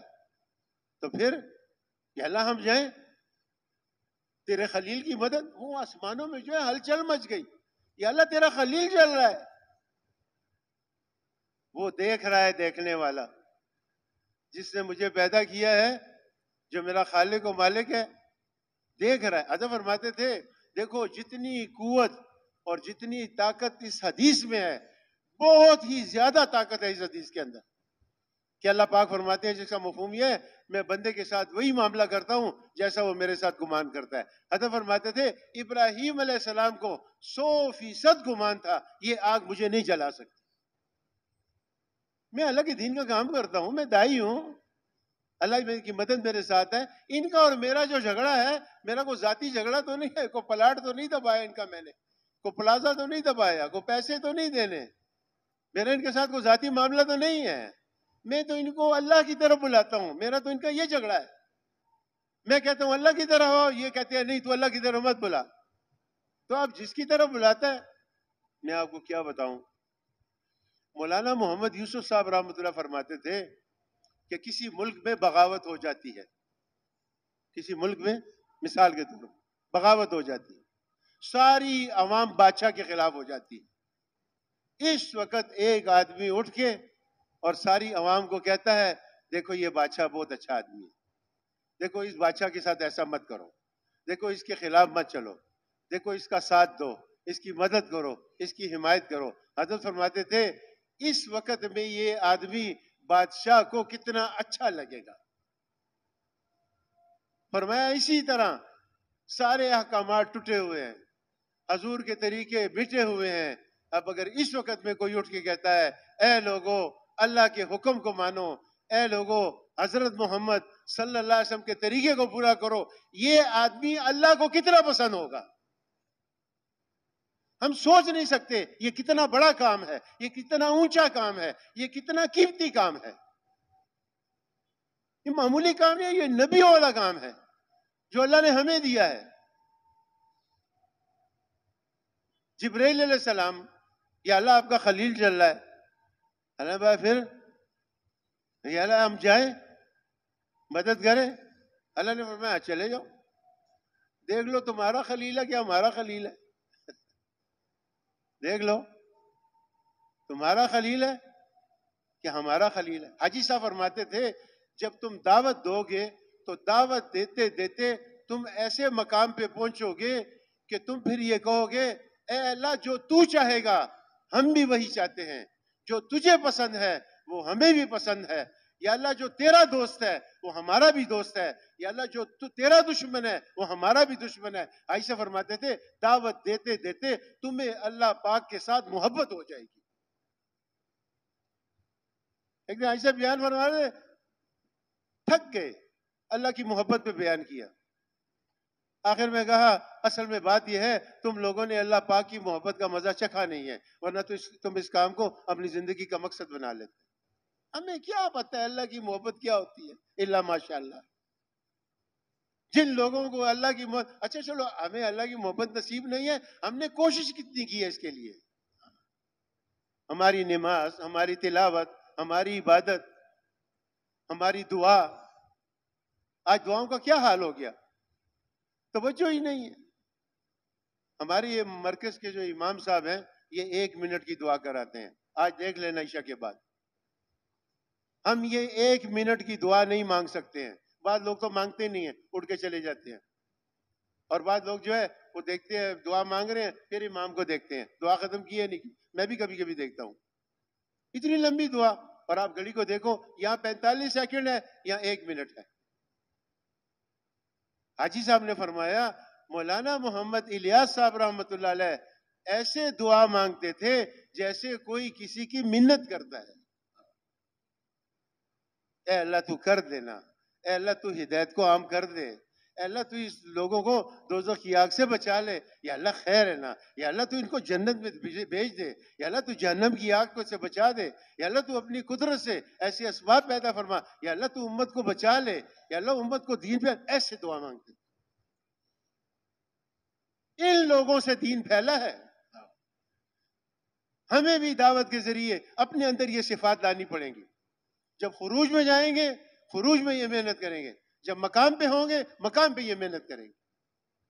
کتنی جماعتیں ریونڈ سے آتی ہیں، اکثر نے آ کے جب کارگزاری سنائی انہوں نے کہا آپ کی مسجدوں میں گشت بھی ہے، آپ کی مسجدوں میں مشورہ بھی ہے، آپ کی مسجدوں میں تعلیم بھی ہے، لیکن روزانہ مسجدوں میں کوئی بھی نہیں. عصر سے عشاء کوئی بھی نہیں. 50 ساتھی ہیں 4 مہینے والے. اب اللہ کی محبت کیسے نصیب ہوگی؟ وہ تو جب گشتیں کریں گے، ملاقاتیں کریں گے، لوگوں کے گھروں پہ جائیں گے، جب ان کو اللہ کی بڑائی بیان کریں گے پھر اللہ کا تعلق نصیب ہوگا. اللہ نے فرمایا جاؤ دیکھ لو تمہارا خلیل ہے کہ ہمارا خلیل ہے. جب وہ آئے تو انہوں نے آ کے ابراہیم علیہ السلام کیسے آئے؟ اللہ نے بھیجا کہ نہیں اجازت دے کے آئے. اما علیہ کا فلاح، مجھے ضرورت تھی تمہاری. حسبی اللہ، ابراہیم علیہ السلام نے فرمایا حسبی اللہ، میرے لیے اللہ کافی ہے۔ کون سا اللہ؟ وہ اللہ جس کو ابراہیم علیہ السلام جانتے تھے، وہ اللہ نہیں جس کو ہم جانتے ہیں۔ یہی حال صحابہ کا ہو گیا تھا۔ جب اس دربار میں پہنچے، کسی چیز سے اثر ہی نہیں لیا۔ نیزہ تھا ان کے پاس یا تلوار، اس سے اس قالین کو جو ہے پھاڑتے ہوئے، اور وہ پہنچ گئے وہاں پر۔ رستم نے کہا دیکھو تمہاری مثال ایسی ہے جیسے کسی باغ میں ایک لومڑی داخل ہوئی، بھوکی تھی، کمزور تھی، ایک سوراخ تھا، اس کے ذریعے داخل ہو گئی، اندر چلی گئی، وہاں کچھ کیڑے مکوڑے کھانے لگی۔ باغ کے مالک نے دیکھا، اس نے رحم کھا کے چل یار کمزور سی لومڑی ہے، کھاتی رہے۔ جب یہ لومڑی تھوڑی طاقتور ہو گئی تو پھر باغ کے پھلوں کو خراب کرنے لگی، درختوں پہ چھلانگیں لگانے لگی۔ جب مالک نے اس کو دیکھا کہ میں نے تو رحم کھا کے اس کو چھوڑا تھا کہ کیڑے مکوڑے کھائے، اب یہ میرے باغ کو خراب کر رہی ہے، مالک نے لیا ڈنڈا اور لومڑی کے، یہ رستم نے اس صحابی سے کہا، مالک نے لیا ڈنڈا اور بھاگا اس لومڑی کے پیچھے۔ اب لومڑی آگے آگے اور مالک پیچھے پیچھے۔ جب لومڑی اس سوراخ سے باہر نکلنے لگی تو وہ تو جب داخل ہوئی تھی کمزور تھی، اب تو وہ موٹی تازی ہو گئی تھی، اس سوراخ سے نکل نہ سکی۔ اس مالک نے خوب اس کو مارا۔ رستم نے کہا تم بھوکے پیاسے ننگے جو ہے ہمارے ملک میں آئے اور تمہیں یہاں کھانا کھانے کے لیے ملا، تم یہاں موٹے تازے ہو گئے، اب تم ہمیں آنکھیں دکھاتے ہو، ہم تمہیں ٹھیک کر دیں گے۔ اس صحابی رضی اللہ تعالیٰ نے ایک دم تلوار نکالی اور کہا کہ کل میدان میں پتہ چلے گا کہ تم ہمیں ٹھیک کرتے ہو کہ ہم تمہیں ٹھیک کرتے ہیں۔ جب اس نے تلوار نکالی صحابی نے تو رستم ایک دم گھبرا گیا۔ اس نے کہا نہیں نہیں نہیں صبر کرنا، تلوار مت چلانا، میں تو اسے مذاق کر رہا تھا، اور جاؤ جاؤ یہاں سے چلے جاؤ۔ انہوں نے کہا میں جاتا ہوں، 3 دن مہلت ہے تمہارے پاس، سوچ لو، یا تو جو ہے تو کلمہ پڑھ لو، ہمارے بھائی ہو، ہم آگے چلے جائیں گے، تمہارا ملک بھی تمہارا، مال بھی تمہارا، اور یا پھر جو ہے کلمہ نہیں پڑھتے ہو ہمیں جزیہ دو گے، ہم تمہارے اندر رہ کے زندگی گزاریں گے، اور اس کی بھی یہ وجہ ہے تاکہ تم ہمارے دین کو دیکھو اور پسند آ جائے تو تم اس دین پہ عمل کرنے والے بن جاؤ، اور اگر یہ بھی نہیں کرتے ہو تو پھر تمہارا اور ہمارا مقابلہ ہے، 3 دن کی مہلت ہے، سوچ لو۔ یہ کہہ کر وہ چلے گئے۔ وہ سارے جرنیل کرنیل وہ سارے فوراً آ گئے، شورا والے نے کہا بادشاہ سلامت آپ نے یہ کیا کیا؟ اس فقیر کو جو ہے آپ اتنا جو ہے گھبرا گئے۔ رستم نے کہا کہ تمہاری ماں تمہیں گم کرے اور تم ہلاک ہو، جو بات میں نے اس کی آنکھوں میں دیکھی اگر تم دیکھ لیتے تو تم بے ہوش ہو جاتے تھے۔ جب یہ قصہ ان بزرگوں نے مجھے سنایا، اب ہم جہاز میں جا رہے ہیں، سیٹ پہ بیٹھے ہوئے، میں نے کہا مولانا، وہ عالم بھی تھے، میں نے کہا مولانا اللہ تعالیٰ نے صحابوں کو اتنی جرت عطا فرما رکھی تھی، اتنے بڑے دربار میں جا کے اور اتنے شیروں کی طرح جا کے اور پھر آ گئے، یہ کیا وجہ تھی؟ اب یہ سن لو، میرے سارے بیان کا جو خلاصہ ہے وہ یہ جملہ ہے، اب غور سے سننا جو انہوں نے جواب مجھے دیا، اور اس کو پلے باندھ لو۔ اللہ مجھے بھی توفیق دے اس پہ عمل کرنے کی، اور آپ حضرات کو بھی دے۔ میں نے کہا مولانا اللہ تعالیٰ نے صحابوں کو اتنی جرت کیسے عطا فرمائی؟ تو مولوی صاحب نے مجھ سے کہا اصل میں صحابہ میں اور ہم میں ایک بہت بڑا فرق ہے۔ میں نے کہا مولانا وہ کیا؟ انہوں نے کہا اصل میں ہم جینا چاہتے ہیں اور صحابہ کرام مرنا چاہتے تھے، بس یہ فرق ہے ہم میں اور انہیں۔ ہم جینا چاہتے ہیں، وہ مرنا چاہتے ہیں۔ وہ صحابی رضی جب خط لکھا تھا رستم کو، سعد بن ابی وقاص نے رضی اللہ عنہ، انہیں یہی کہا تھا نا کہ میرے ساتھی اس طرح موت کو پسند کرتے ہیں جیسے تم لوگ شراب پینے کو پسند کرتے ہیں۔ آپ صلی اللہ علیہ وسلم نے صحابہ سے ایک دفعہ فرمایا کہ ایک وقت ایسا آئے گا مسلمان بہت تعداد میں ہوں گے لیکن تمہارے اندر وہن پیدا ہو جائے گا، اور تمہیں جو ہے ایسے کفار جو ہے قتل کریں گے جیسے ایک آدمی اس دسترخوان پہ بیٹھ کے کھانا چنتا ہے اور کھانا کھاتا ہے۔ صحابہ نے کہا یار ہماری تعداد کم ہوگی، نہیں تعداد بہت زیادہ، پھر کیا وجہ ہے؟ تمہیں وہن پیدا ہو جائے گا۔ کہ اللہ کے رسول وہن کسے کہتے ہیں؟ کہ دنیا کی محبت تمہارے دل میں آ جائے گی اور موت سے کراہیت پیدا ہو جائے گی. بس اس وقت تمہارا زوال شروع ہو جائے. تو میرے دوست اور بزرگوں، آپ صلی اللہ علیہ وسلم اور سارے انبیاء علیہ السلام نے اس محنت کو ایک طریقے سے کیا جو اللہ تعالیٰ نے ان کے لیے مقرر کیا تھا. جو اصول، جو آداب، جو قاعدہ، جو کلیہ، جو اللہ نے دعوت کا ایک طریقہ نبیوں. دیکھو ہر طریقے سے تبلیغ نہیں ہو سکتی، یاد رکھو. اور یہ بھی نہیں ہے کہ ایک آدمی آئے اور تبلیغ کا کام شروع کر لے اور چل پڑے گا، یہ بھی نہیں ہو سکتا. ہمارے ایک بزرگ ہیں، انہوں نے مجھے ایک دفعہ فرمایا، انہوں نے فرمایا یہ جو تبلیغ کا کام چل رہا ہے اس کی بنیاد میں سینکڑوں برس کے آنسو ہیں، تب یہ کام چل رہا ہے. ایسا نہیں ہے کہ ہر آدمی اس کام کو شروع کر دے.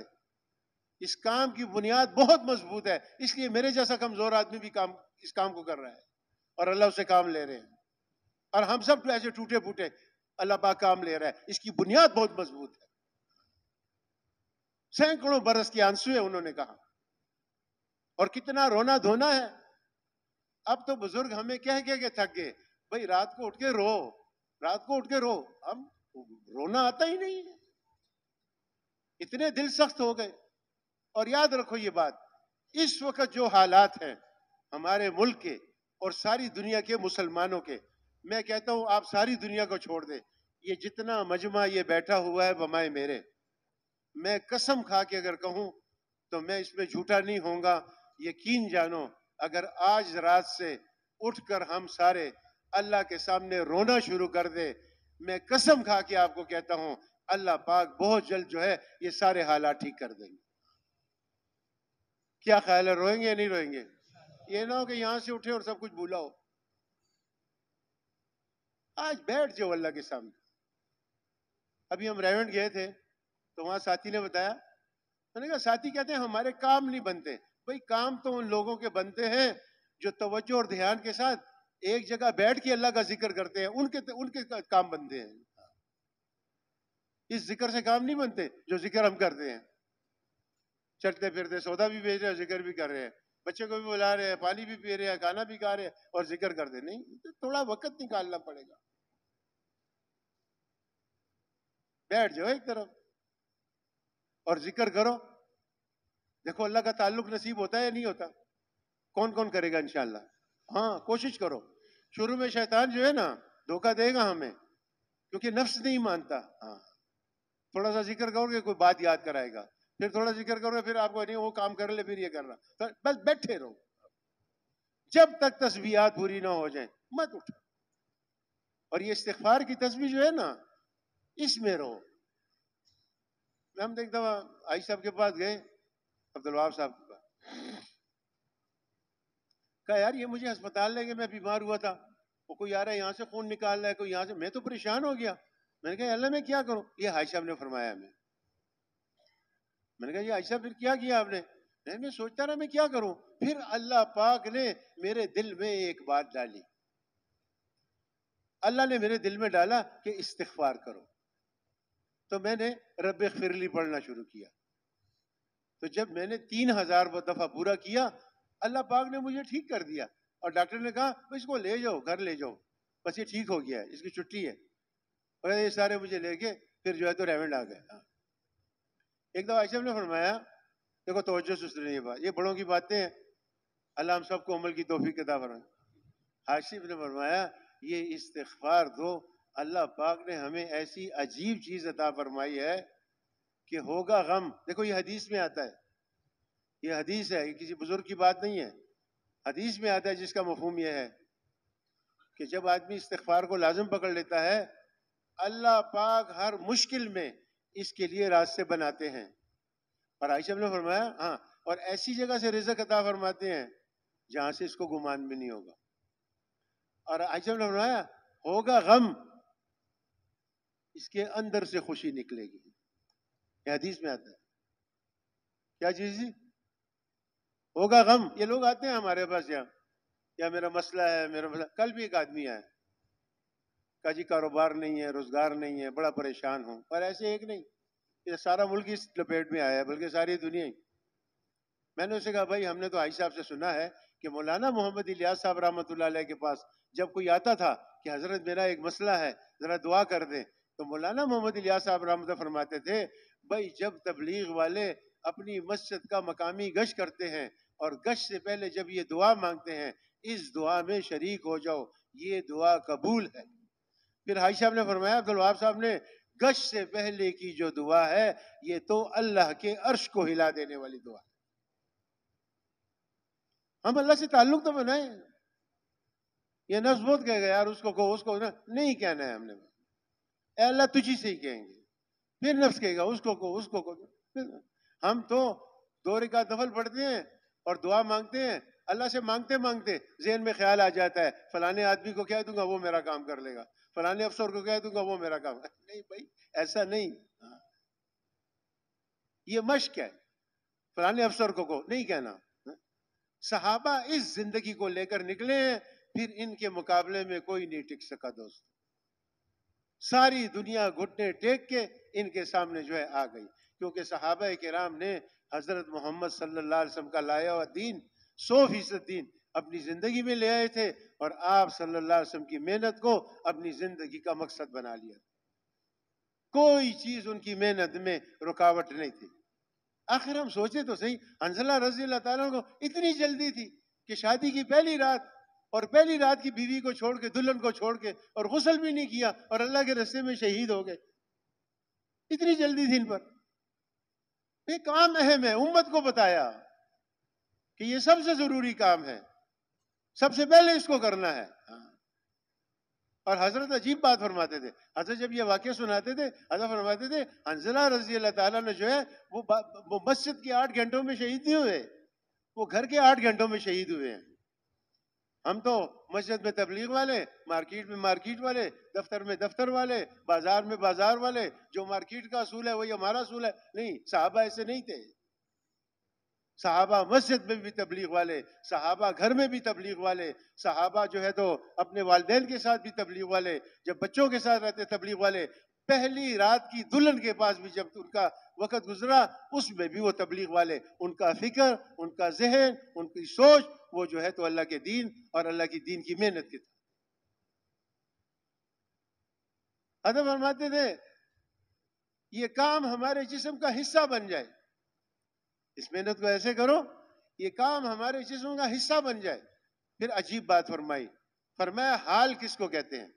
سنو بڑی عجیب بات ہے, ہم سب اس میں مبتلا ہے. حضرت فرماتے تھے حال کس کو کہتے ہیں؟ حضرت فرماتے تھے حال اس کو کہتے ہیں جس میں آدمی سب کچھ بھول جائے. صحابہ کرام کا یہ حال بن گیا تھا.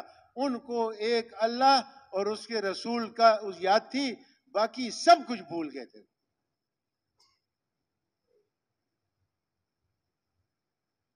اور حضرت نے مثال دی.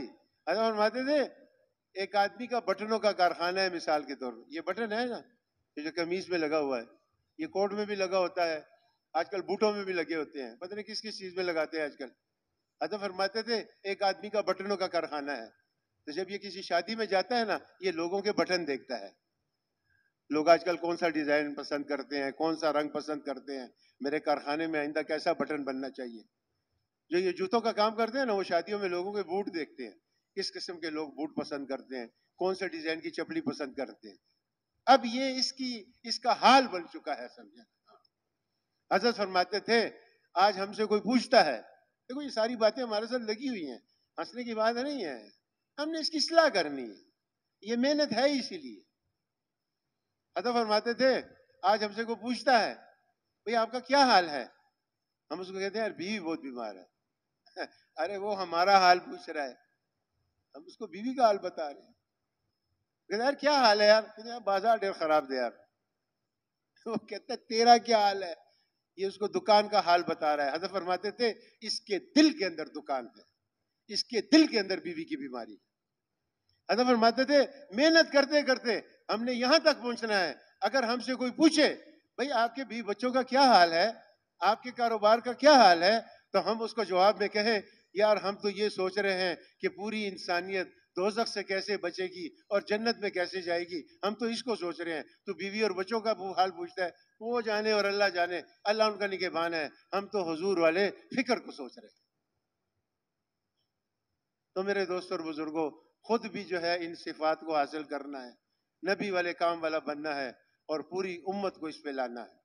سارا انڈونیشیا، سارا برازیل، سارا امریکہ، سارا روس، سارا چین، جیسے میں نے ابھی آپ کو بتایا نا، ادھر ایسے مشورے میں غصے ہو گئے کہ بھائی ہم کسی مسلمان کو نہیں چھوڑ سکتے. پھر فرمایا مسلمان تو کیا، ہم کسی انسان کو نہیں چھوڑ سکتے. اور آپ لوگوں نے بھی بار بار سنا ہوگا، عائشہ بار بار یہ فرماتے ہیں بھائی اللہ پاک نے ہمیں سارے عالم کے انسانوں کے لیے بھیجا ہے، اور سارے عالم نہیں، اللہ پاک نے ہمیں قیامت تک کے آخری انسان کے لیے بھیجا ہے. تو بھائی پوری دنیا ہے، کیا خیال ہے، پھر کیا ارادہ ہے؟ سب تیار ہے انشاءاللہ؟ تو بھائی بتاؤ، کل سے نقد 4 مہینے کے لیے، جس سے 4 مہینے ابھی تک نہیں لگائے، بتاؤ ماشاءاللہ اللہ پہ بھروسہ کر کے اور کھڑے ہو کے کل سے نقد 4 مہینے کے لیے لکھاؤ. ماشاءاللہ بتاؤ جی.